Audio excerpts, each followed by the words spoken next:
that you refer to us all just as the panel. Thank you. Could I ask the rest of the panel to please introduce themselves first?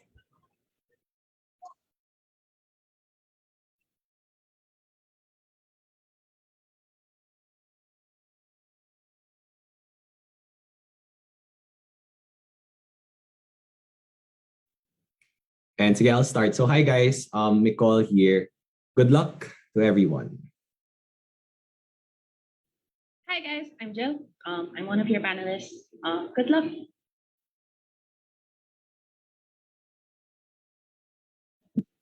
Hey guys, name's Collins. I will also be one of your panel members. Good luck for this round.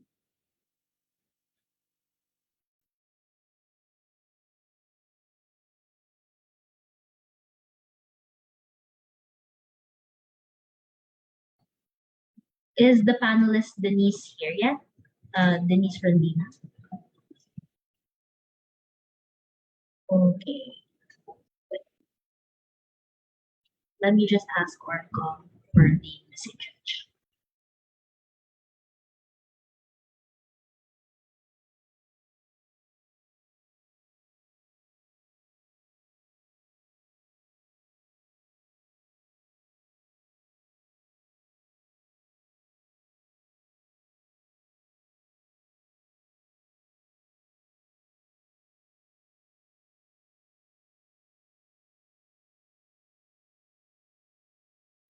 All right, while we're waiting for the last panelist, could we conduct a quick audio check for the teams, starting with the government team? Please just individually unmute yourselves to see if you guys are audible to the room. Thank you.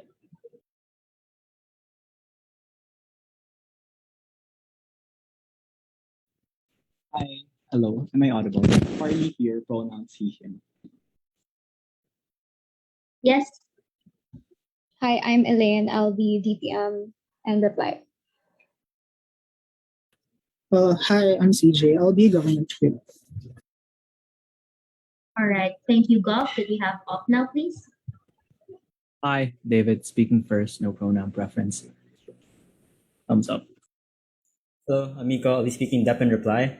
My computer's been crashing, so if ever, I'll just I'll hop on this one if things don't work out. But like if my speech just freezes randomly, please stop the timer. Thank you.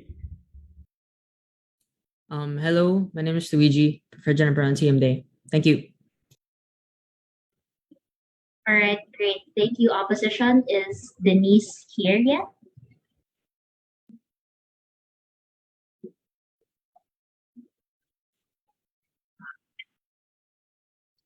All right, so we gave them 5 minutes to reconnect to the call.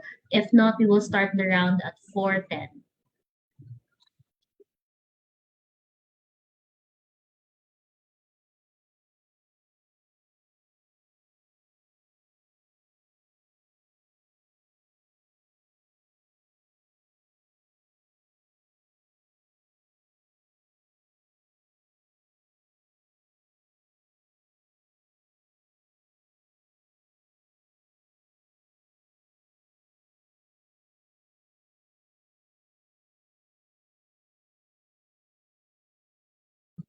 Denise is the final panelist here. Denise Randina.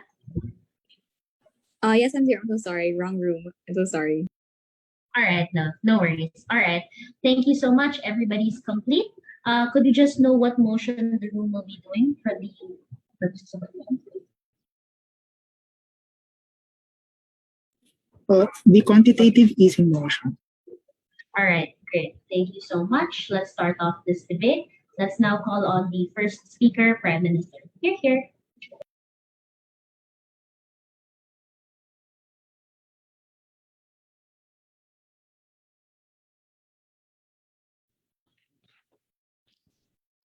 Am I audible again? Yes, you're audible. Wait, just give me a sec. For points of information, kindly raise them through use the chat, please. I'll make sure to get one before 6.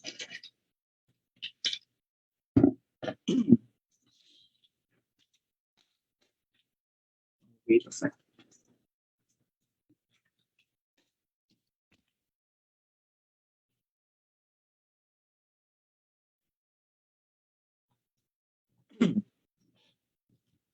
starting my speech in 3, 2, 1. Two important clarifications before constructives. The first is that this is not an either-or debate. On both sides of the House, there will be some levels of stimulus packages and quantitative easing efforts. The question is on prioritization. It is therefore the burden of side government that in efforts to recover from the problems or the economic contraction and downturn of the coronavirus pandemic, the United States ought to prioritize quantitative easing as a primary method by which we ameliorate our economy. Therefore, on the second clarification, the goal of this debate is to establish the pathway of the United States towards economic recovery. We're going to provide three metrics by which we achieve this. The first is that we're going to allow for we're going to afford individuals the purchasing power, while we recognize that this is also existent inside opposition. We'll tell you as to how we sustain the purchasing power of individuals. But second, we're able to tell you that small, medium enterprises under our side will have the capacity to leverage themselves and bounce back, given that a lot of these enterprises closed down during the peak of the pandemic, and given the Delta variant is also equally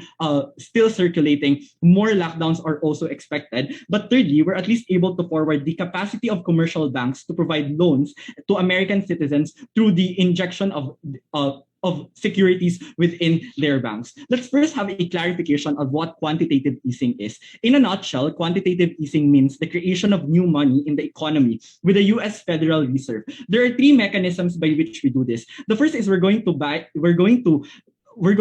and sell government bonds in the open market. The second, we're going to buy long-term securities, which provide insurances for commercial banks when there are creditors or when there are individuals who wish to loan. But thirdly, we're going to decrease the interest rate. If you look at the mechanism of US Federal Reserve, until 2023, US is sticking to a 2% average interest rate. This is important because in 2008, large-scale asset purchases or quantitative easing has been one of the four mechanisms by which we're able to bounce back our economy. In November 2020, we're at least able to purchase more mortgage-backed securities and forward US treasuries to put around $120 billion per month in circulation. This is important because the key difference with quantitative easing to stimulus packages is that we allow more circulation in the economy, given that we prioritize commercial banks stepping in for the economic recovery. What is the first clarification or argumentation, therefore? The first is on negative. Why are stimulus packages not enough? I'll take a POI after this. Three reasons. If you look at it, the characterization of stimulus packages is that they are used to have direct cash transfer to the individuals, such as checks, for instance, such as $600 US dollars afforded to individuals who pass the minimum standards requirement. But this is also oftentimes a form of deferment to the loans of individuals, such as through student debts, for instance, or to their loans in terms of property. We think while this is good, the problem to this are two. The first is that oftentimes these are forwarded to stimulate the consumer spending of individuals. But if you look at it, the economy cannot just be reliant on consumer spending. It ought to be reliant as well to businesses opening and to businesses expanding their businesses, because that's how we allow for labor to enter and that's how we allow for investors to come in as well. But second, this is also problematic because there is no promise of economic rebuilding. So we question, up until what point are you going to rely on stimulus packages inside opposition? Three important harms to this, or the converse. The first is that under our side, when we have quantitative easing and we complement that with interest rates that are low, we allow for individuals to at least come to their banks and ask for loans to open up new businesses, for instance, or to recover their financial burdens as well. The problem on their side of the house is that interest rates, if you have stimulus packages, interest rates will still be there, and oftentimes it will be compounded, so it will only lead to more harms to individuals. Second, spending is only one half of the economy. If you look at the forecast of the S&P 500, about 788 businesses will have to reopen so that the US economy can recover. The only way for these businesses to open themselves is if they go to their commercial banks, and through quantitative easing, we at least allow them to take up risk through asking for loans, for instance. But on the third level, individually, people have myopic lens of spending their money. Two things to this. Number one, the stimulus packages will only be limited to food, to rent, for instance, but any other priorities of individuals will not be covered by this, given that it only exists in a small portion of resources. But second, if you look at it, US has also increased their stimulus packages spending to $135 billion. But still, homelessness is still present. Businesses are still continuously dying. Student debts are still compounded annually. We think that's problematic because with quantitative easing, we at least allowed to restructure our economy. Before I go on to my second argumentation, I'll take a POI. So to clarify, on people on your side will not be spending money on food, water, and rent? That's a clarification I made earlier on my speech. People will still be able to spend, and on both sides of the house, we still have stimulus packages. But the question is priorities. Why is risk essential in stimulating the economy? Quantitative easing incentivizes corporations and other investors to invest in more riskier assets. What does this mean? 3 levels. Number 1, at least under our side, we stimulate lending through decreased interest rates. Quantitative easing allows for liquidity among financial institutions that they can therefore use to inject money to banks that will allow for loans and credits. This is important because this is what allows individuals to open and expand their businesses, to keep their laborers afloat, to buy properties, for instance, that will then circulate back to the economy. But second, we're at least able to stabilize prices under our side. By law of supply and demand, under their side of the house, there is demand for people, given that you have stimulus packages. But the problem to that is that if our businesses are not open, the supply cannot cope with the demand. So that means there is more risk for inflation to exist. And when there is less demand or when there is less supply from the people, that's how you increase prices on your side. So even if you have stimulus packages, because the prices are high, you offset those stimulus package as well. But third, at least under our side, you have signaling effect, because the mere imposition of quantitative easing shows to investors and other commercial banks that the central bank, and by extent, the economy, can still be salvaged. 3 important impacts to this. The first is that we're at least able to regain the trust and in the trust of our investors, because that means when we have better securities in the economy, they can go to their banks and ask for loans. But second, we're at least able to provide more access to goods, because quantitative easing lowers countries' exchange rate so that goods will be cheaper and that these goods will be accessed by people. And with them having purchasing power, it's easier for them to buy goods and therefore stimulate the economy through tax revenues that we get. But third, we create better credit chains, because spending money through businesses allows for trust among consumers and their banks. And that's how we're able to at least create trust between them taking loans. The importance to this is that it is only under our side where you have internal and physical security for people and how we allow businesses to thrive. Propose. Thank you, Prime Minister. We now have Leader of Opposition. You're here. Hi, can I be heard? Yes, you can. Great, POI's in chat. Starting my speech in 3, 2, 1. First, framing. What is quantitative easing? Quantitative easing is a form of increasing the money supply, again, by purchasing bonds from governments or financial institutions. The key thing that distinguishes it from our model, or whatever we're doing, is that first, the increased money supply is sourced primarily through financial institutions, which are unaccountable to the average person and make decisions based on profit. And secondly, is that this is a monetary policy done by the central bank as opposed to a more accountable national government. What, on the comparative, are we doing through the stimulus and relief packages? As the motion obviously implies, part of this is the cash transfer. But specifically, the Biden administration proposes 3 distinct things in their Build Back Better plan. The first is giving loan forgiveness to corporations in order for them to continue to hire people and continue to give out services. Secondly, the stimulus and retraining packages to the unemployed. And the third is the revival of industrial projects such as the expansion of broadband coverage, bridges and highways between rural areas to urban centers to unlock untapped labor, energy subsidies for green alternatives such as sustainable infrastructure, distribution, clean water, of clean drinking water in places like Flint. This is funded by billions in unpaid tax from corporations, as well as increases in the budget limit. So on either side, we're increasing the money supply. This debate is not about inflation. To clarify, why can they not get many of the same things we want? So the first thing is, many of these things require a high capital threshold as such that requires them to prioritize these things, not just have it as part of their policy. But secondly, is because we need to have specifically there are many harms that arise from quantitative easing we will extrapolate on later. So second part of the speech, responses. I have 3 responses. The first is to money supply. There's just no reason why this is true. Like, money will circulate either to financial institutions or to people making purchases. There's literally no difference.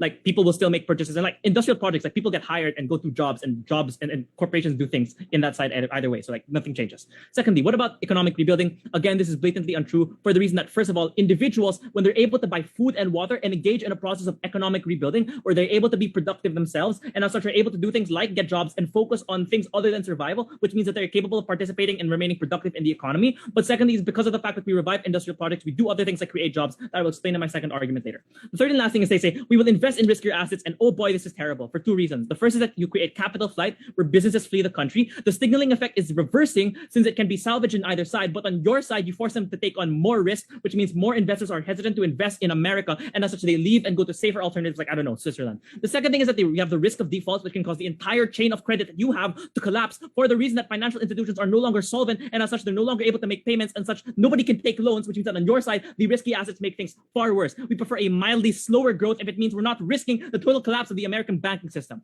Third part of the speech, arguments. First argument, why will this be more effective? This debate has to be done in the context of the pandemic response, so the first argument will be about health. What is the problem? The problem with quantitative easing is that the medical institutions that bring masks and do testing are not the ones that have the capacity to take on loans, and as such cannot avail of the decreased interest rates for loans on Gov. Why? Three reasons. One, they're not financial institutions, so they cannot directly avail of the purchase of securities. Two, there's no certainty of profit, so they have to rely on government and private grants, and it's far harder for them to take loans because of the fact that, again, they cannot leverage future income. But thirdly is that they're currently not financially solvent. Many are currently over-leveraged on loans already, or they're working at a loss in order to just keep people alive or in hospitals. As such, the most important actors, namely the health institutions, are incapable of accessing the increased glut of money that you provide through the money supply. What are the consequences of such a policy? As such, on Gov, healthcare gets far less funding and support. This is calamitous for three reasons. One, they have a lesser ability to contain the virus since they have less contact tracing, less masks, and less preventative measures. Secondly, they might just not have enough money or supplies to do things like buy ventilators, which means that more people are overworked and it's far harder to provide healthcare support to the average citizen in America. But thirdly, is since there's less research on the virus, which is super important to coordinating COVID response as well as preventing the Delta variant from getting worse and worse,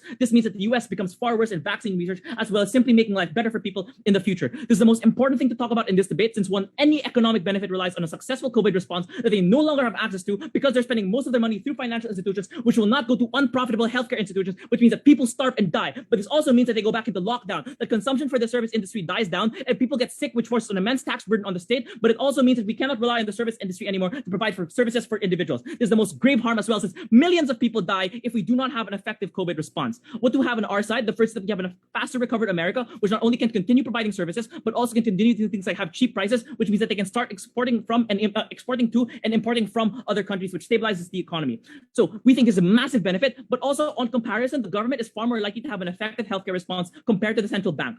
Why? For four structural reasons. The first is that the national government is democratically elected compared to the head of central bank, Jerome Powell, which means that that Biden has to make decisions regarding the welfare of everyone. In particular, the most things people care about are things like hospitals not dying and ensuring an effective healthcare response with loan forgiveness. Comparatively, Jerome Powell disproportionately bailed out $1.2 trillion for large corporations and clearly has ties with corporate sponsors, but also because he's not accountable to the people or the vote, and he is likely to go back into the finance industry, which means he wants to buddy up with JP Morgan and other corporations in the finance industry in order to get a job in the future. Beyond that, Biden has a democratic mandate. He has bipartisan support because of the fact that Republicans also don't want their citizens to die, and the finance industry always has an incentive to make profit, when some of the most important industries we need to finance are the ones that are exactly unprofitable. At the end of this first argument, they leave people out to dry, and that is unacceptable. I'll take a POI now from Gov. Go. Risks are important assets of any economic transactions. How do you invite more investors to pour in if you don't have securities on your side? First point is that many investors don't like risk. The second part is that we are already taking on a profound amount of risk. America is teetering on the edge of collapse, and you want to take more risk? This is unacceptable. Second argument, infrastructure benefits. First, what are the other consequences of direct government intervention in revitalizing the economy? There are 5 things. Number 1, you give people money to pay rent, buy food, and survive while at the same time keep the economy flowing and remaining productive.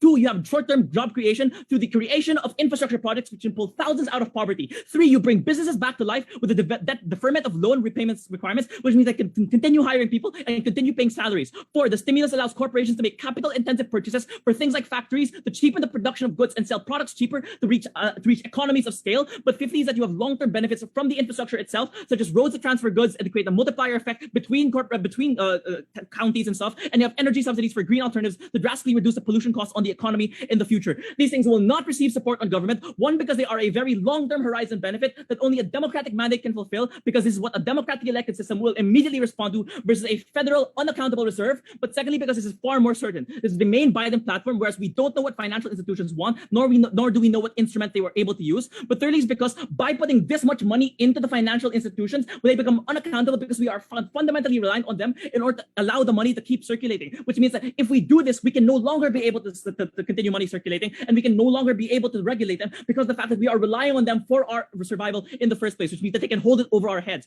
Moreover, the people who need loan forgiveness, who need to make rent, who need to be party to the financial system, are least likely to be party to the financial system because poor and locked out of the financial system and thus receive no benefits from your financial institutions. At the end of the speech, it is quite simple. We have health, we have infrastructure, and we have this debate. Negate.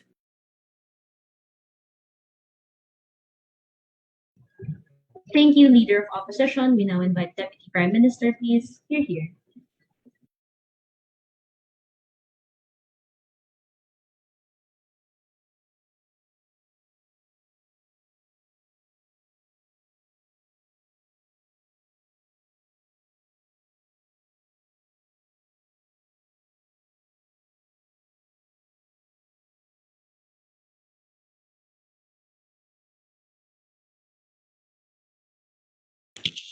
Oh, sorry. Wait a sec. I'll just set up my timer.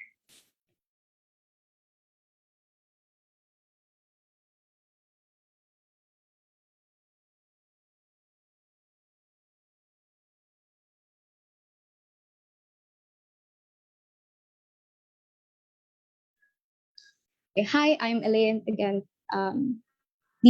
Pronouns she, her, POIs through chat, please. I'll take one before.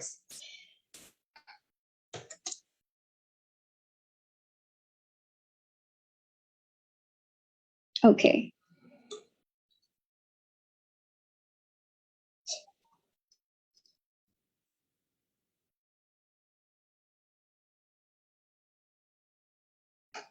Okay, starting my speech in 3, 2, 1.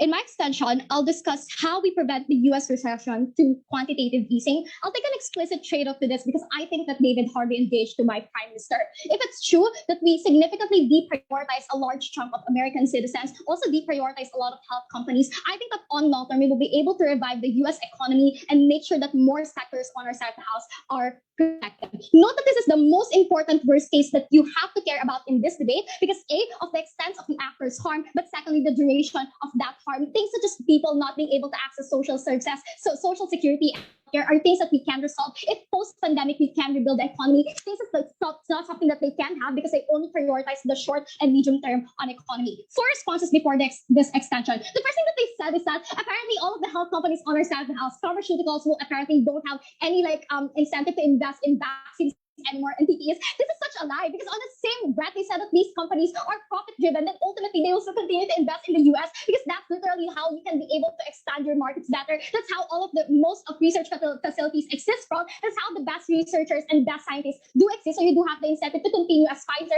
as AstraZeneca, and other companies to be able to help out in curbing the rates of COVID pandemic, right? And it's not as if we'll lose our general funds just because we do have this quantitative easing. And the same way that we have disaster funds in the instances of like the COVID pandemic, the US economy didn't fall right away when we were able to channel billions of dollars. We're able to make sure that people are vaccinated and always check through testing kits, etc. For the very same reason that we can have multiple tax revenues and sources. It's not a debate on all of the US economy being channeled to quantitative easing, just such a misrepresentation. Secondly, public buy-in. They were able to discuss conservatives being able to support this because apparently conservatives care about the democratic principle. That's such a lie because if you look at this, if they continually increase the 135 billion stimulus packages already, it means that they're likely to face more conservative backlash, right? And this is where I compare. On the verse extent that we prioritize financial institutions, I think that more right-wing people who support the right-wing policies are able to encourage that better and support that better for the same reason that they don't have to shell out a lot of money to ensure that they get to have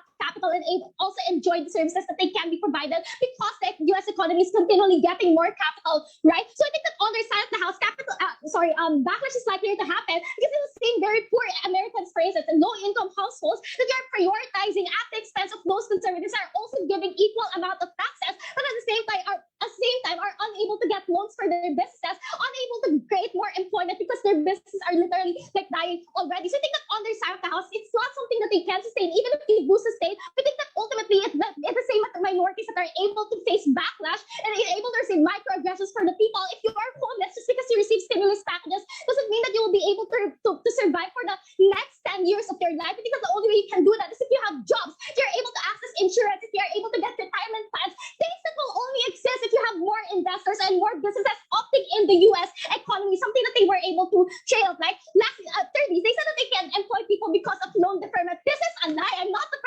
best person to talk about economics, but loan deferment only goes as far as postponing your payments, right? It doesn't take away all of your loans. It means that on their side of the house, at the point in time the COVID-19 pandemic hits, people with student loans, with large credits, or people will have to pay like 10 times or 5 times double the interest rates that they have to pay because they never lowered those interest rates to begin with. On your side of the house, loan deferment can also exist, but the fact that we have lower interest rates, that this means that you will be able to have more bearable payments in the future because you're able to access more spending. Lastly, on building infrastructure, this is a false matter, right? The funding for this comes from the reclaiming of unused COVID aid funds, collecting unpaid taxes on cryptocurrency investment, and selling billions of dollars of oil from research, not something that is exclusive on their side of the house. And these responses are very crucial in pointing out that, hey, they have overwhelmed you with tons of matter without being able to tie it back to the bigger debate, without tying it back to how they're able to recover the US economy. They have been doing stimulus packages for almost 2 years now. There's absolutely no trend of people having a better life. There's absolutely no trend of people having like access to jobs in the age literally of automation, where it's so much easier for the IT BPO to be able to like demote low-skilled workers at the expense of like a chatbots, for instance, and at the expense of like corporations being able to not hire. Okay, before I move on to the extension, POI. Except now there are substantially more jobs than before. You're misrepresenting our healthcare point. The problem is not that they have no incentive, but that financial institutions do not give them loans and they do not invest in unprofitable healthcare institutions. So the problem is not that they don't want money, but that they can't have money.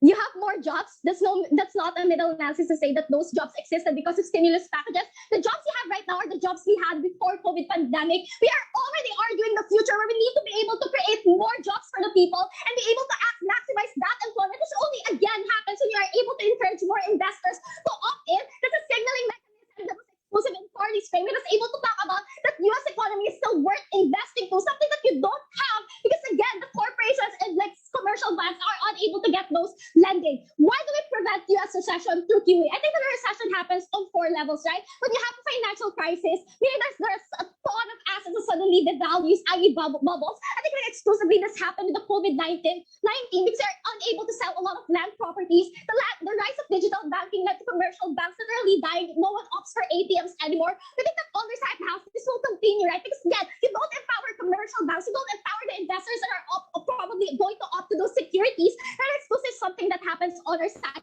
Secondly, they have adverse supply shock, right? Because we think that the important goods ultimately vanish. At the point in time, no investors are able to get it. And that's problematic because the economy of US is interconnected. One resource falling down means another business also falls down. They're reliant on raw resources, for instance. Thirdly, we think that on their side of the house, they're all accompanied with lack of confidence, not only from the same investors, but by the people, right? We think that the recession is the worst harm that we can have in this debate. I was able to prevent it slightly because ultimately they have less investment. Because on their side of the house, more actors will be harmed. You have people with student loans. You have low-income families that don't absolutely have no savings, absolutely have no healthcare as well. But on long term, would have to shoulder this cost on high inflation, for instance, and then not being able to recover the US economy means that all of other social services of the US, which is already highly inaccessible now, are things that don't improve on long term. People who are unprepared retirees who don't have social security will be deprioritized during a recession. 3/4 of Americans still rely on 401ks and inaccessible pension are people that ultimately will suffer because of the recessions because they are the first one to go. I think that this is likely, as you see in the European debt crisis, when they're also not able to implement quantitative easing, but it's literally the only way that they could have recovered the Greece's economy, right? On our side of the house, if we compare this to our worst harm, we only hurt them in the short and medium term. We're not able to give them the maximum amount of stimulus packages. But when we are able to rebuild the US economy, they have better social services, they have more welfare system, they're able to have more access to healthcare, something that they can't have inside of. Thank you, Deputy Prime Minister. May we now have Deputy Leader of the Opposition, please. Here.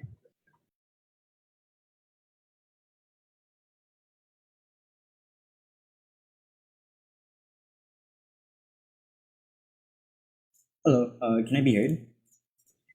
Yes, we can be heard. Okay, cool. Whew.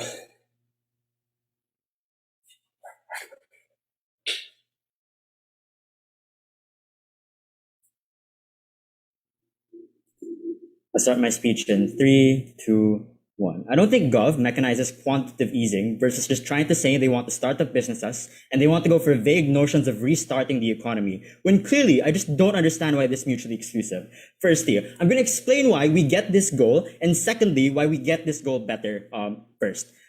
Why is it that we are also able to start up businesses on our side? Number one, many of businesses directly benefit from a lot of the relief and stimulus measures that we take on. I.e., if we defer the payment of rent, note that even if it is postponed, what's important to note here is you freeze the capacity for interest to compound, and therefore, if it's a few months of interest, it's often monumental because it often compounds. It means that businesses later on in the future are more able to pay that. Secondly, direct subsidies, which David also explains are part of relief and stimulus, are likely to help them out in the instance that they want to expand, they want to be able to buy supplies for their products, or want to be able to ensure they will be able to have a sufficient payroll for their workers. Thirdly, just being able to prevent them from going bankrupt because their existing debts that they are currently credited for but are unable to pay, therefore allows business to survive. Secondly, there's a very simplistic view of the economy. They act like the consumer is distinct from the producer, when a lot of the time, direct stimulus to consumers allows producers to benefit because more people are able to buy their products and patron workers. Simply, this is the money multiplier effect.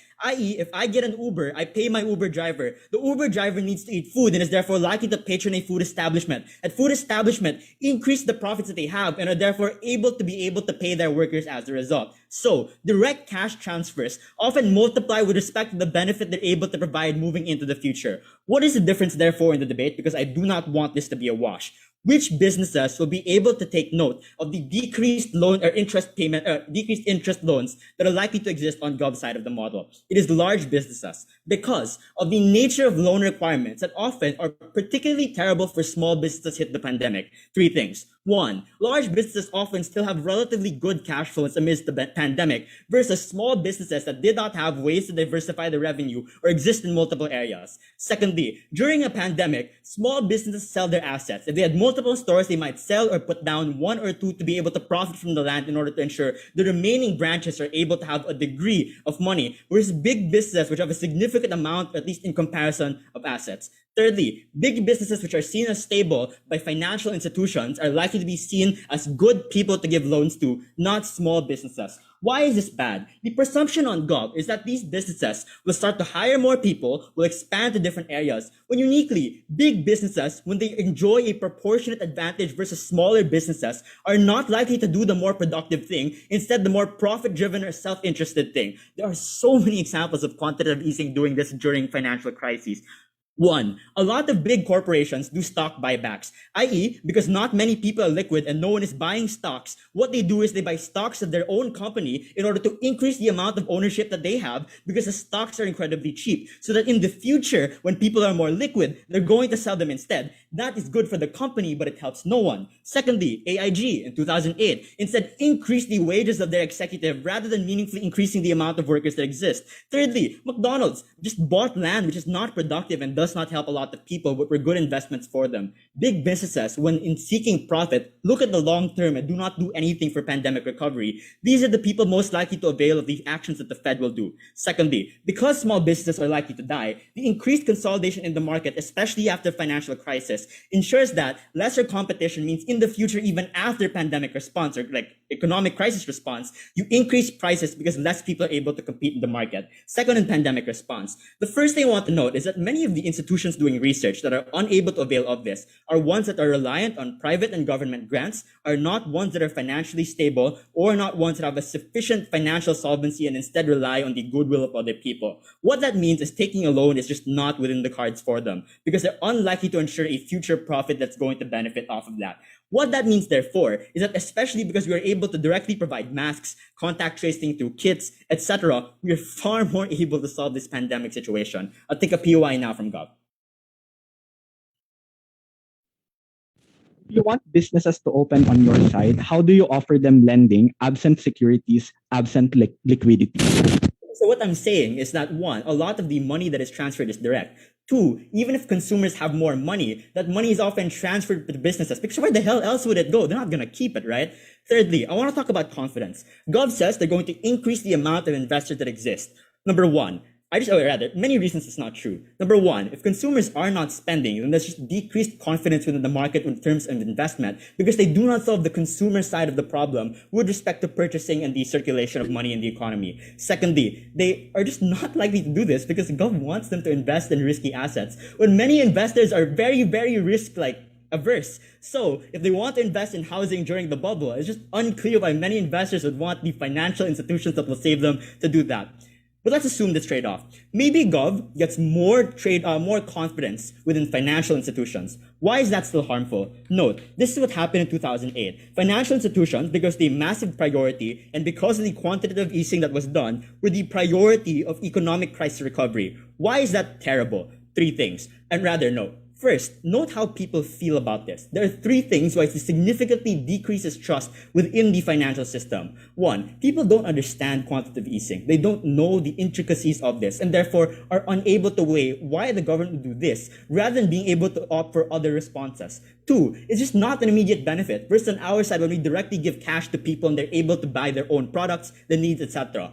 Thirdly, they see that the financial institution were the beneficiaries of the pandemic, beneficiaries of the crisis, and therefore profited off them. Why is that important to note? Because with respect to economic crisis recovery response, a lot of the time what you need is trust, because what you get is Donald Trump. What happened when he said he will swamp Wall Street, when he will take down the greedy financial bankers, etc., was precisely because there was significant distrust in the financial system after the 2008 financial crisis. It is because of these kinds of recovery responses, such that when governments take them on, people are more willing to vote in incredibly terrible governments in the future that rely on populist narratives of taking down the system. When as Gov identifies, these are probably still an important group of people, but they need a degree of public trust for them to operate, not just confidence from corporations, which I argue they also do not get on their side of the house.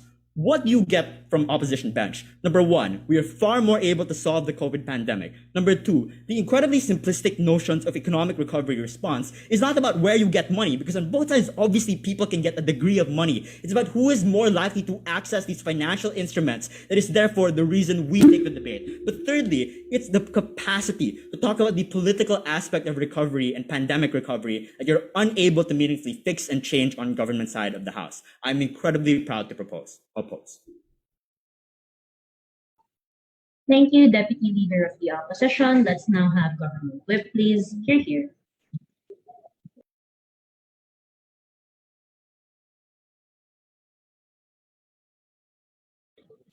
Hi, just give me a sec.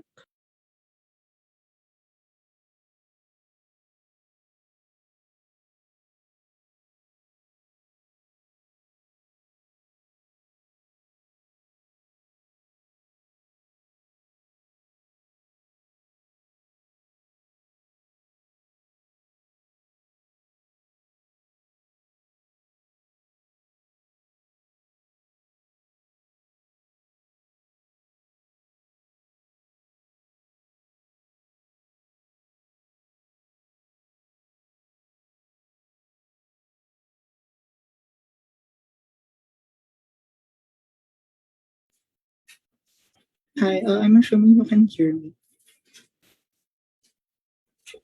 Yes, you can be heard. POI's full voice.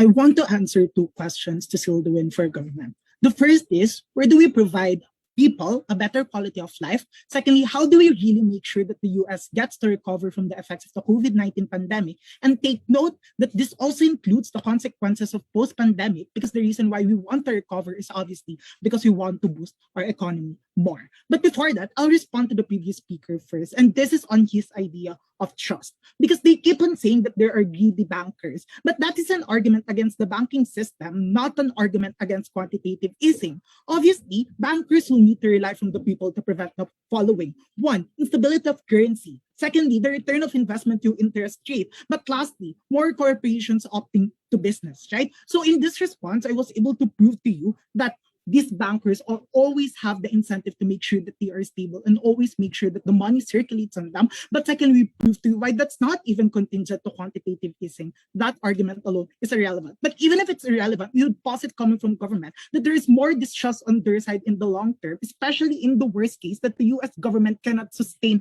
the stimulus packages that they are giving to the people, because maybe now they can see that they can provide stimulus packages for the people, but not everyone can consume it through proper needs to assure that the money on their side will get to be circulated. Maybe people on their side will just choose to survive and not try to contribute to the economy on their side. It will always be a double-edged sword. At least on our side, we get to make sure that they're always consistent. Where do we provide people a better quality of life? As early as Farley said, we talk about the important metrics that we are able to recover from the effects of the pandemic. When people have more purchasing power, SMEs bouncing back, and higher capacity of commercial banks to give loans. The common denominator of these standards is that it all boils down to the US citizens feeling the impacts of the strategy. And this is an explicit call out to opposition, because we never heard any explanation as to why the benefits on their side trickle down to the people on the ground. The extent of their analysis was that at least people get to spend for the things that they need. But as early as Farley, we already proved why that's value neutral, so there's nothing unique in opposition anymore for them to claim that they win the issue on people. This is where Farley is important,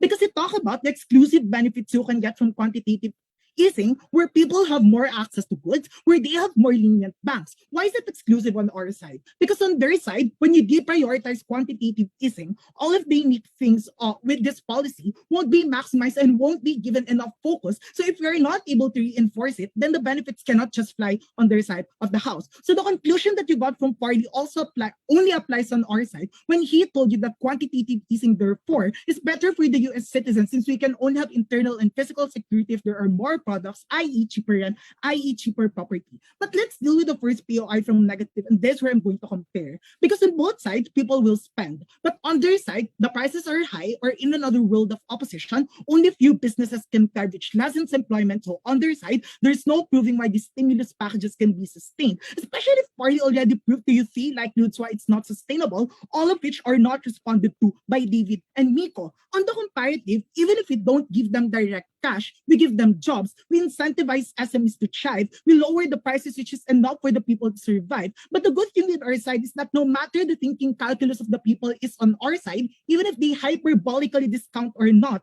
they will benefit. So if this is Biden's responsibility from David, we have it better. On their side, they're only benefiting a few in the long run. But nextly, Elaine already keep on insisting coming from her speech, that stimulus packages only help people who have worked before COVID, but for those who have bad social services, those who don't have access to better lending institutions, you constantly alienate them from the benefits of the stimulus packages on your side of the house. So not only stimulus packages are not sustainable on their side, we already proved to you coming from government, again, unresponded by David and Miko, why the stimulus packages only benefit a few people, which in turn, of course, limited. Why is the limitation and why is the unsustainability of the stimulus packages important? But before that, I'll take a point. We did respond. Our response was that the stimulus package creates jobs and safety through infrastructure projects, direct money multiplier consumption, and like 3 other mechanisms. There is no response to the material that loans are available by big corporations and not most other corporations. It's hard to take a loan. So you have to choose on your side, where will those stimulus packages go? If you also agree that they have to survive, they have to have food on the table, they need to buy grocery foods for themselves, then obviously they cannot use the same stimulus packages for building jobs or for building businesses on their side of the house. I don't think you cannot have both. You have to respond to the sustainability and limited access that you got from my partners. So in terms of the better quality of life for people, we already proved to you why even in the worst cases engaged by Elaine, and even in the best case of opposition, opposition as engaged by me, we already proved to you why the jobs on our side are more sustainable, why we incentivize SMEs more, which gives employment to people, which results to lowering the prices. And therefore, we think that even if we don't give direct cash to people, they can still better access these goods, they can still have jobs in the long run, and that is where we give them a better quality of life. But secondly, how do we really make sure that the US recovers from the effect of the COVID-19 pandemic? On infrastructure projects, maybe BEM already provides that's a false matter, but even if it's true, they never prove why the infrastructure project is reliant on stimulus packages. Why is this bad? This is bad because opposition is stuck on the idea that we can still provide people jobs on their side because they are able to build more infrastructure projects. But even if they can do that, and this is me being very generous to opposition, we think the process on our side is clearer because we prove to you how we stabilize prices coming from foreign, how we maximize employment when we have more businesses that can only happen when we have money to distribute to these institutions, which can only happen through quantitative easing, right? That is exclusive because on their side, there were no mechanizations how they are going to fund these businesses to make sure that there are more supply to the demand of people. Begin of this, Ateneo has a lot of matter, but none of them were substitute for chance to prove that their policy can work sustainably. But unlike them, we'll be fair to their call-outs, right? Because they're attacking us on the premise that financial institutions are unlikely to loan to people and businesses. This is false. What are the likelihoods you got from Gov? 1, commercial banks need return of investments too from people asking for loans. Or 2, lesser interest rates invite more people to ask for loans. Mechanisms like credit history, capital, and collateral will still be present on our side. But thirdly, banks are also lenient because of the social consensus that everyone has been impacted by the crisis. Why is this response important? This is important because it proved to you why the circulation on our side is slightly, so the economy is better off if both sides agree that circulation is important. But why can't they have it? And this is where Elaine's extension is very important. Because clearly, the extension of Elaine just proves why another recession is more likely on their side of the house when they continue funneling and channeling like direct cashes to people, when they continue giving these people cash without giving a chance for commercial banks to redistribute money to like other businesses, for example, or to other SMEs to make sure that the prices are low, to make sure that people gets to access more accessibly these goods in the first place. At least on our side, maybe in the short term, people don't get to experience the kinds of effects of the economy because we are not giving them direct help. But at least in the long term, since we are talking about recovery from the pandemic, and Nico agrees that you also have to take note of the consequences post-pandemic, we think that recession is more likely on their side of the house when we don't give chance to commercial banks and always rely on people, which they were never really able to prove they can always contribute for the benefit of their economy. We thank the government whip, now calling on the opposition whip, please. Here. Hello, everyone. My name is Luigi. My preferred gender pronouns are he, him, they. If you have any POIs, you can raise it in the chat. I want to chat for all of your POIs.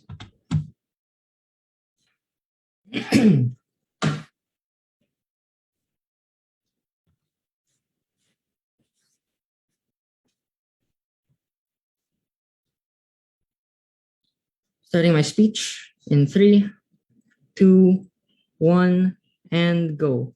So quantitative easing may be an intimidating term, but opposition side, Joe Biden and Pete Buttigieg, are not intimidated by the economic jargon that government side uses as scare tactics and analysis in this debate.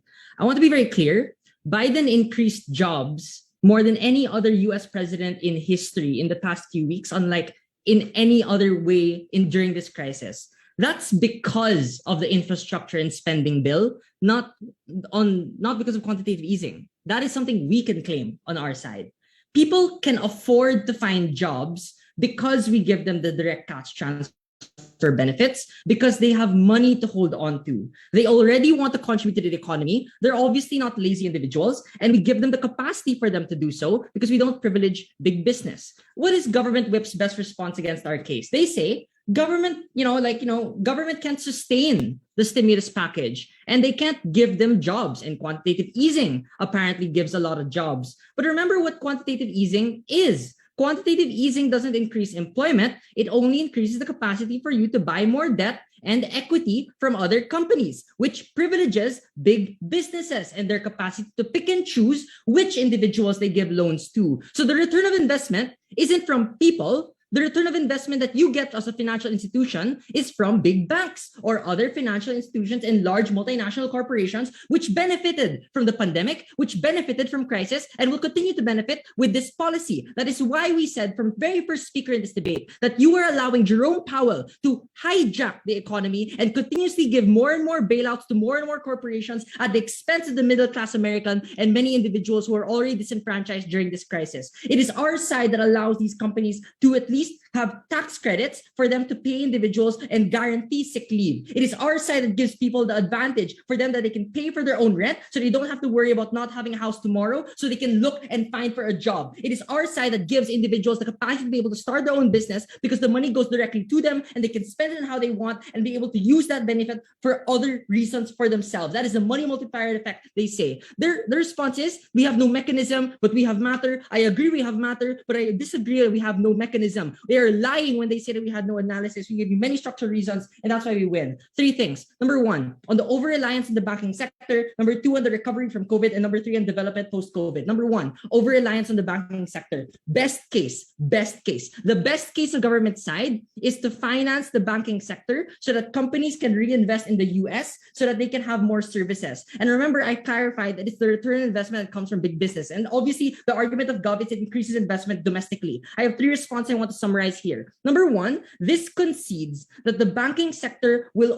not provide loans to risky individuals that cannot afford these loans, because these are individuals that are most vulnerable during the pandemic and during the 4th wave of COVID when the Delta variant is very strong. Like, remember, that's how the low interest rate is. The interest rate is how much a banking institution can profit from every loan it gives to every individual. So they're going to give less loans to more individuals that are at risk because they can't pay those loans. But the second thing I want to be clear here is that the banking sector, like, being reinforced as big banks is exactly another vulnerability for the US economy, because big banks, too big to fail, obviously have more potential for crashes in the future. Because if they do provide loans, in the best case, to more and more of these risky individuals, you only increase the risk of more asset bubbles that might increase in the future and might pop if people cannot pay their loans. But the last thing I want to be very clear here is that in the absolute best case, if companies are better off, this doesn't necessarily mean those companies will pay back unemployment compensation or insurance for these individuals that were laid off during the pandemic, because actually you only give significant leverage to companies for them to be able to decide how they want to recover the economy, including DPM's analysis that they will automate labor and not give more jobs to more individuals in US economy, right? So clearly the responses and mechanisms work against them and it work in favor of our side. That's why it has to be unconditional. It has to come from the national government. It has to come from individuals you are voting and you can hold accountable directly and not from Jerome Powell's ass. DPM and government's response is to say that this is not mutually exclusive. But again, whenever they say it's not mutually exclusive, they're also mitigating their own benefits every single time. So why does it have to be a huge threshold for this money? We said that this is usually the case because we need to be able to have it simultaneous. We want to have the risk shared by individuals. We want to give more and more incentives for companies to invest because people are more likely to be able to look for a job now because there's an infrastructure that is capable for them to connect from point A to point B so they can find another job in another place, or the economy can also reopen because there's less risk for them to do so. These are incentives that unique to our side but not responded to on theirs. Go ahead.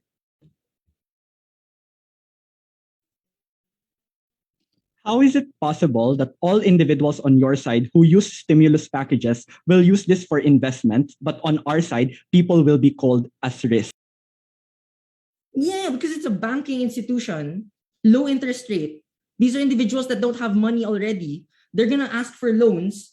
They're not going to be given those loans because they don't have the credit to do so. We trust the individual to make decisions because they're actually not myopic and they can make better decisions for themselves. You say paying for rent or food is a bad thing. That's a good thing because now they can find a job. Now they can pay for their food and their family. Now they don't have to risk like having to go outside to go to a convenience store and then probably risking getting COVID. In our side, like every day becomes easier because people can be able to take these risks because they have more money direct to them. So if your argument eventually leads to people having more money, then we want to give it to them directly on our side as well. That is why people are better entrusted with this money on our side. Government says that only some level of stimulus is good. We said that it had to be simultaneous, it had to be significant, and therefore they can't claim these benefits for themselves. But we also make it very clear on our side that companies have an incentive to be able to compete, because there's also incentives for you to capture the unemployment gap that is also created into this market. The last issue I want to now look at is on the development post-COVID. Government whip's response relies on services being, or at least services being reliable, as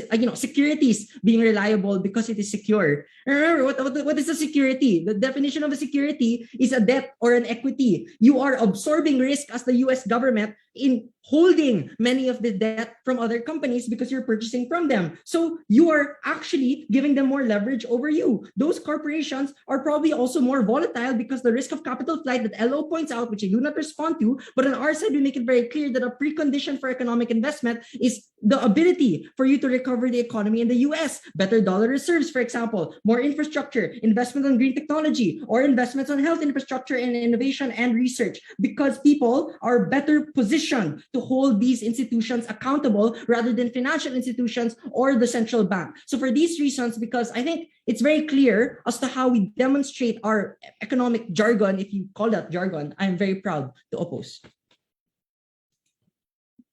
Thank you, Opposition Whip. May we now have Opposition Reply. Here.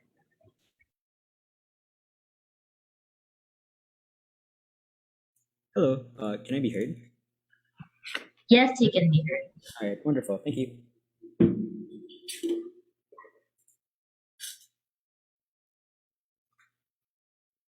All right, I'm going to start my speech in 3, 2, 1. I think what Gov does is they defend the impact, but they don't defend the mechanism, and that's honestly a bit ludicrous. Number one, they claim that this is likely to increase employment. They never explain why businesses being able to gain more debt is likely to lead to an increased amount of employment on their side of the house. What we explained in our speeches is that just because they're giving money to consumers does not mean that they never go to businesses, because where else would a consumer be spending their money? In fact, the problem on their side, in the economic cycle, they do not have any solution for the problem of consumers being unable to patron businesses, because it's not consumers taking on loans from the federal government. It is most likely going to be big businesses. And that's the second thing I want to point out. They don't explain why it goes to the actors that they want to be able to tackle. Firstly, they explain that there's no mechanization on our side when I stress, please do not forget David's speech. Not only does he explain why this is part and parcel of the Biden policy of a unified and bipartisan goal of being able to gain development, there were $2,000 in the bank accounts of every single American. But secondly, because of the nature of a democratically elected government, it was far more likely that stimulus packages go to the people as opposed to an unelected Federal Reserve, which often has a bigger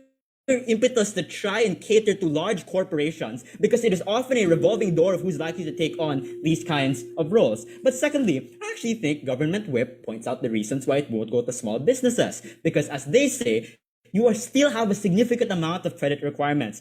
What I explained in my speech is that small businesses don't have the assets to have collateral because they probably sold them off during the pandemic, that like businesses that are not doing well are often the ones that have poor cash flows and are unable to be able to pay back loans, and are just likely to be seen as risky by financial institutions. They cannot say this and at the same time that financial institutions understand everyone's going through a pandemic naman, they'll be a bit like selfless. That's just not true, right? They also explain that they are profit driven by nature. What we explain is that when big businesses gain a significantly greater amount of capital, a lot of the time that does not go to things like job creation or expansion that benefit everyone else. We say that it probably goes to things like stock buybacks, increasing executive wages that are often not important for economic recovery as a result.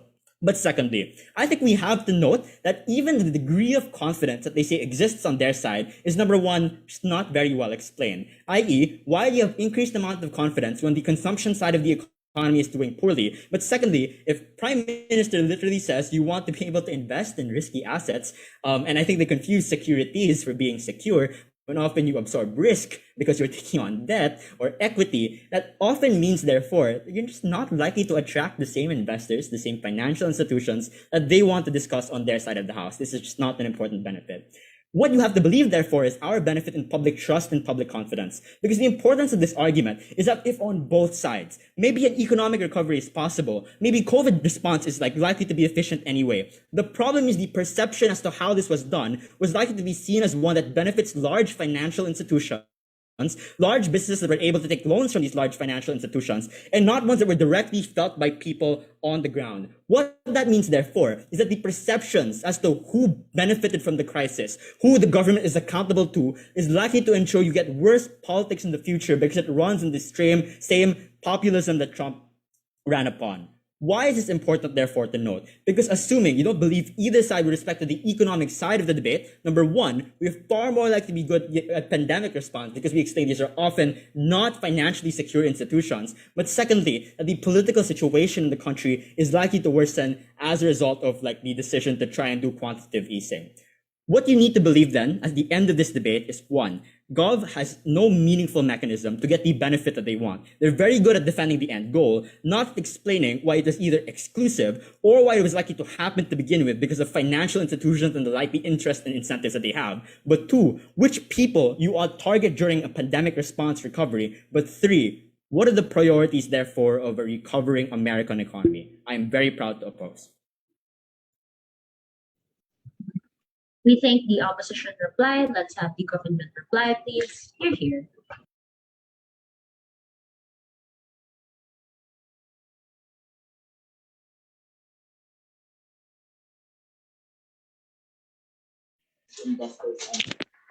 Hello, am I audible? Yes, you're audible. All right. Wait, timer.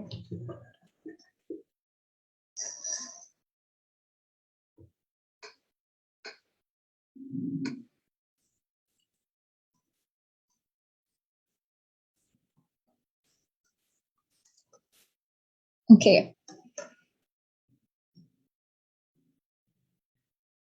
3, 2, 1.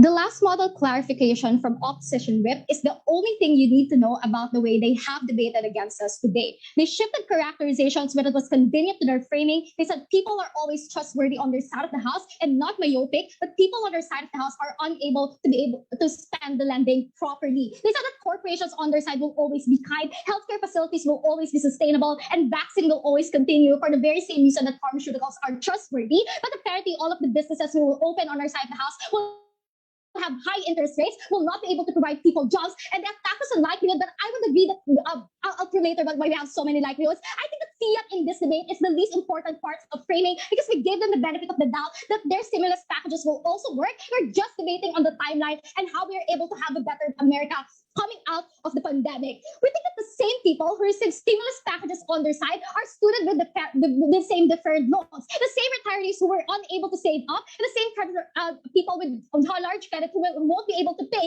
at the point in time their loans are able to resume on long term, right? It doesn't matter if opposition was able to explain the importance of stimulus packages because this is not a debate opposing or regretting those packages, right? It's a value neutral case that LO discussed to you for 5 minutes without even explaining the importance of. Both teams are starting on the same timeline of this year. We are only debating on how we are able to re-strategize, right? Opposition had just as much burden to prove trends why status quo is working in the same way that they are burden pushing us to prove how our world is going to work. Farley told you, and we gave you enough justification when status quo is already back. Even with after the $135 billion increase in stimulus packages, families, lots of low-income families are unable to access them in the first place. Even if you believe this will happen, I was able to argue on conservative backlash that none of the last two speakers were able to respond to. This is what happened at the end of the debate. They could give $1,000 to individuals every single month. It doesn't change the fact that the price of property is still extremely high because investors are not opting to investments post-COVID. The same people who are able to pay rent now won't be able to have that because businesses were not able to open up. Same property is still so expensive. They could have $1,000 every single week, but the prices of goods and medicine and important social services to people are still high because the same process to paying because the same interest rates will remain on their side of the house, so they never stabilize the pricing without quantitative easing, right? We think that the process to paying existing loans and the loans you will give in government will only happen and get resolved if you trust people with spending, if you are able to A, stimulate lending, B,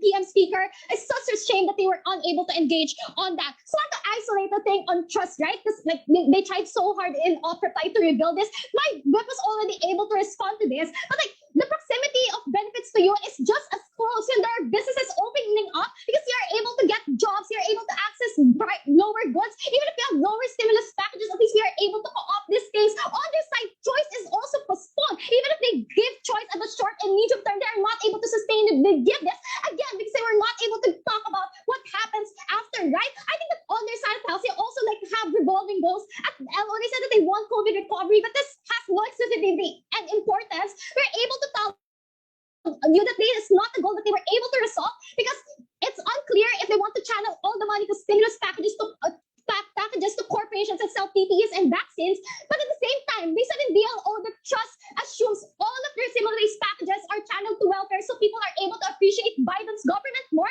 There's like severe leaps on how they're able to get to this end goal. And they're juggling two things at the same time. They can only choose one, right? We're able to give you so many trade-offs. We're able to justify that other side of the house. Pandemics will happen again. Recession is a threat that LO conceded to. We need to be able to make sure that when we rebuild the US economy, it is something that people are able to benefit more in the long term. We THBT the We thank the government reply. We thank all the debaters for their speeches. You may now virtually cross the house and leave the breakout room. Please wait on the convening for the results. Thank you so much for the round. Thanks all for Thank the you so round. much, guys.